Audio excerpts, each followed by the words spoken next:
김준호는 서울 강남의 한 오피스텔에서 노트북 화면을 뚫어지게 바라보고 있었다. 화면에는 경상북도 안동시 외곽의 한 야산 지도가 떠 있었다.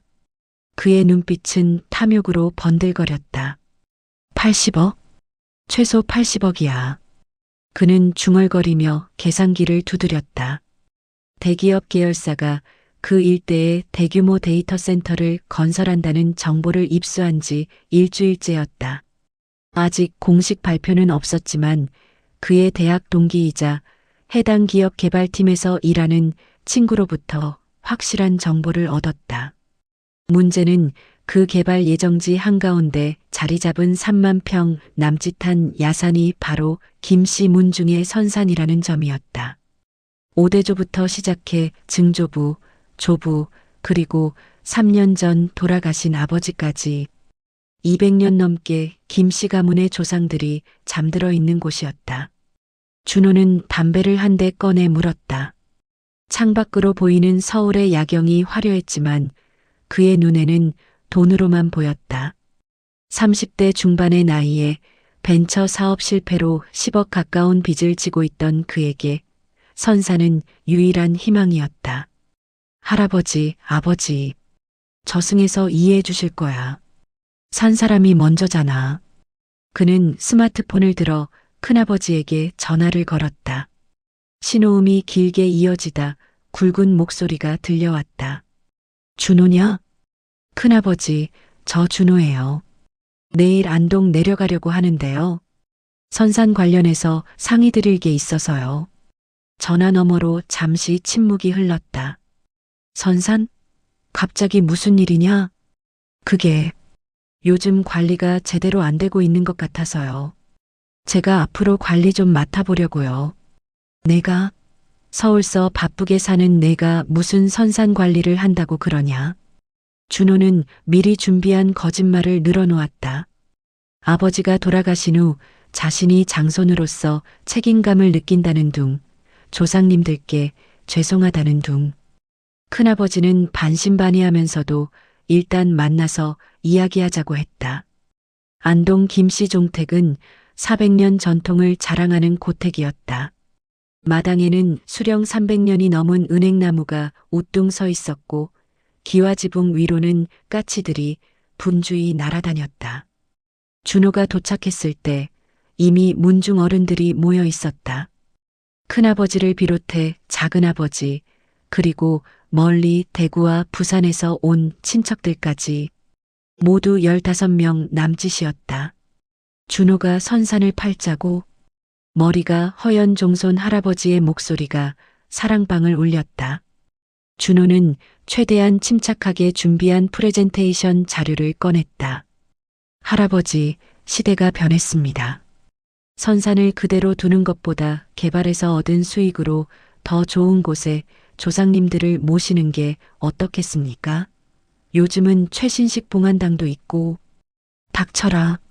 종손 할아버지의 호통에 좌중이 얼어붙었다. 내 애비가 저승에서 통곡할 소리를 하는구나. 저 땅은 내 오대조 할아버지께서 평생 모은 재산으로 마련하신 곳이다. 한 평도 팔 수 없어. 그러나 준호는 물러서지 않았다. 그는 치밀하게 준비한 자료를 하나씩 꺼내 들었다. 개발 수익금, 세금 혜택, 그리고 문중 전체가 나눠 가질 수 있는 금액까지 80억입니다. 문중 식구들이 30명이니 한 사람당 거의 3억 가까이 돌아갑니다. 이 돈이면 자녀들 교육도, 노후 준비도. 준호의 말에 몇몇 친척들의 눈빛이 흔들리기 시작했다. 특히 사업 실패로 어려움을 겪고 있던 사촌형과 최근 큰 병원비로 고생하던 작은아버지네는 더욱 그랬다. 그래도 조상님들 묘소를. 작은아버지가 머뭇거리며 말을 꺼냈다. 제가 다 알아봤습니다. 안동 시내 최고급 봉안당에 모실 수 있습니다. 관리도 훨씬 편하고 접근성도 좋고요. 회의는 밤늦게까지 이어졌다. 결국 투표로 결정하기로 했다. 15명 중 8명이 찬성하면 선산을 매각하기로. 투표 결과는 7대 8. 한 표 차이로 매각이 부결됐다. 준호는 이를 악물었다. 반대표를 던진 사람들의 얼굴을 하나하나 기억했다. 그날 밤 준호는 안동의 한 모텔에 묵으며 다음 전략을 짰다. 반대표를 던진 8명 중 최소 2명만 돌려세우면 됐다. 그는 가장 만만해 보이는 타깃을 정했다. 막내 사촌 동생 준영이었다. 준영은 30살에 아직 취업도 못하고 있었다. 준호는 새벽 2시 준영에게 문자를 보냈다. 커피 한잔하자. 다음 날 아침 안동의 한 카페에서 만난 준영은 초췌해 보였다. 형, 어제 회의 때문에 부르신 거죠? 단도직입적으로 말할게.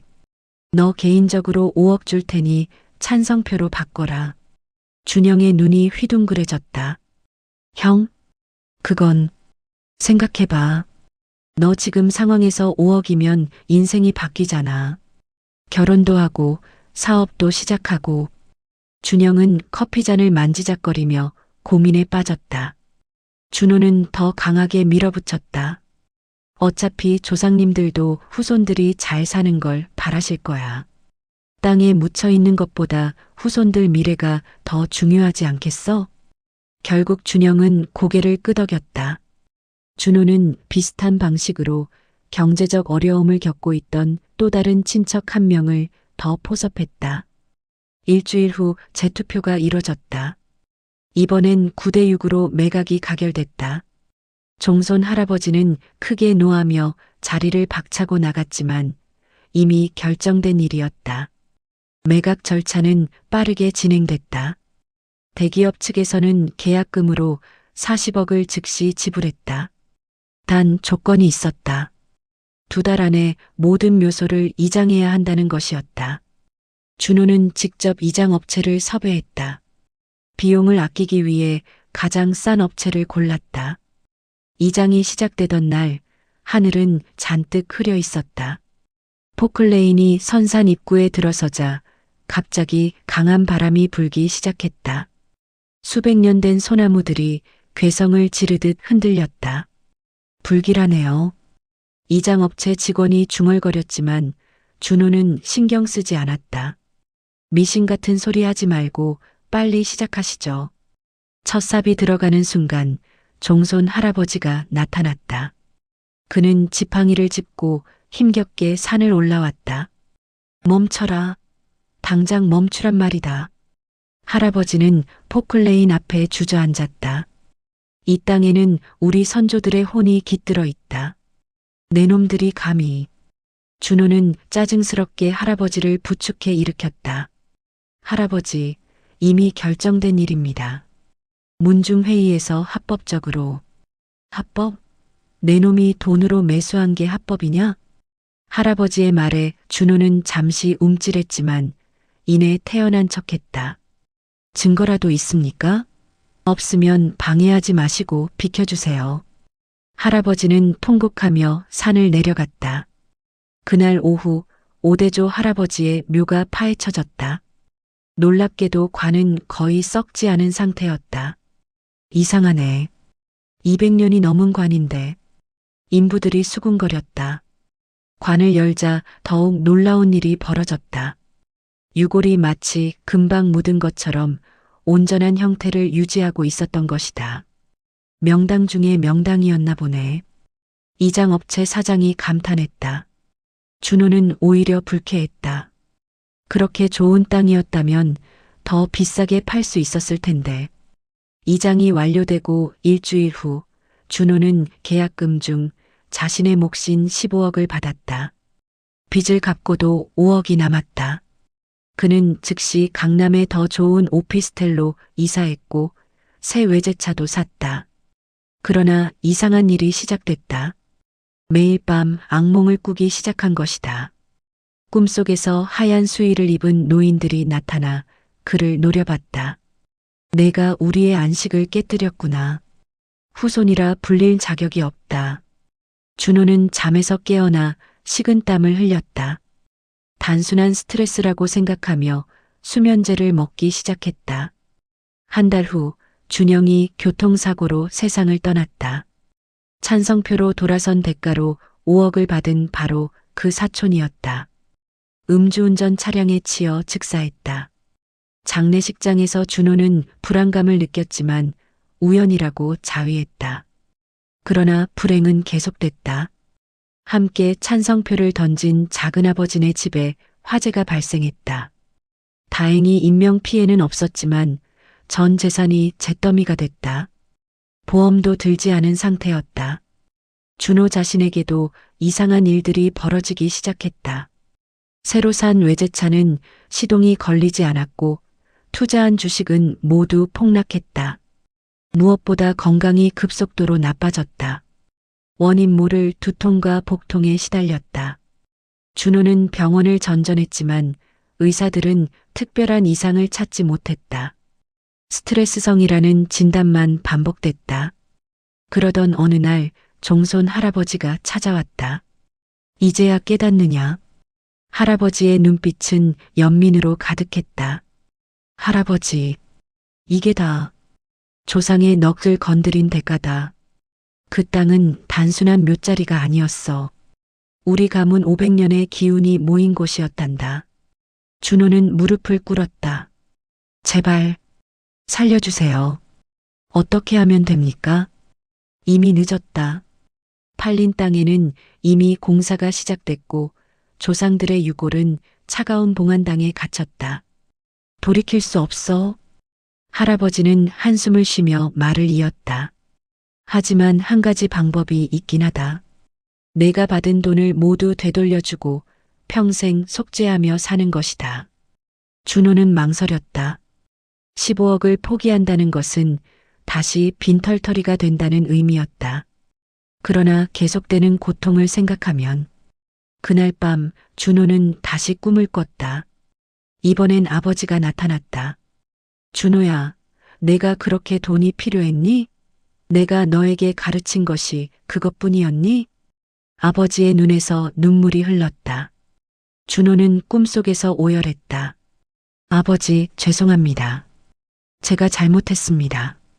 잠에서 깬 준호는 결심했다. 받은 돈을 모두 문중에 반환하고 선산이 있던 자리에 조상을 기리는 비석이라도 세우기로. 준호는 문중 어른들을 다시 찾아가 용서를 빌었다. 받은 돈 15억을 모두 내놓으며 눈물로 사죄했다. 이 돈으로 조상님들을 기릴 수 있는 사당을 지어주세요. 제가 평생 관리하겠습니다. 종손 할아버지는 고개를 끄덕였다. 늦었지만 다행이구나. 조상을 잊은 자에게 미래는 없는 법이다.